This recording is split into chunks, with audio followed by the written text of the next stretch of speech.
বাঙালিদের মধ্যে ছট পূজা না থাকলেও ছট পূজার এই মহাপ্রসাদ ঠেকুয়া বেশিরভাগ বাঙালি মানুষের ভালো লাগে। তার মধ্যে আমিও অন্যথা নই। আমারও ভীষণ ভালো লাগে। শুনেছিলাম এটা খেতে দারুণ হয়, তাই এবারে ট্রাই করলাম। আমার কোনো বিহারি বন্ধু না থাকায় এটা কখনো খাওয়ার সৌভাগ্য হয়নি আমার, কিন্তু শোনা কথায় আমার এত ভালো লেগেছিল যে আমি আজকে বানিয়েই ফেললাম।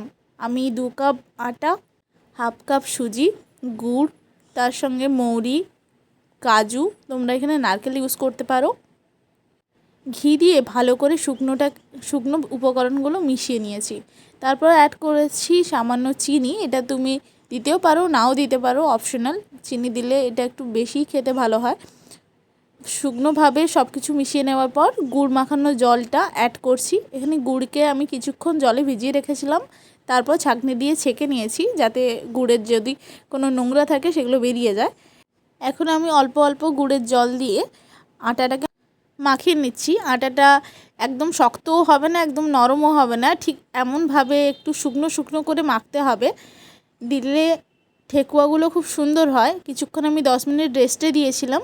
তারপর ঠিক ছোট্ট ছোট্ট লেচি কেটে এমনভাবে ঠেকুয়ার আকার দিয়ে দিচ্ছি। আমার কাছে তো ছাঁচ ছিল না, তাই আমি আমাদের ছান্তার পেছন দিয়ে ঠিক এমন সাইজ করে শেপ দিয়ে নিয়েছি।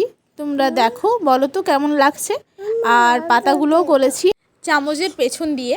তারপর তেল গরম করতে দিয়েছিলাম। তেলটা হালকা গরম হলেই আমি ঠেকুয়াগুলো ছেড়ে দিয়েছি। আর ঠেকুয়াকে বারবার নাড়া যাবে না। প্রথমে এক পিঠ ভালো করে হতে দেবে।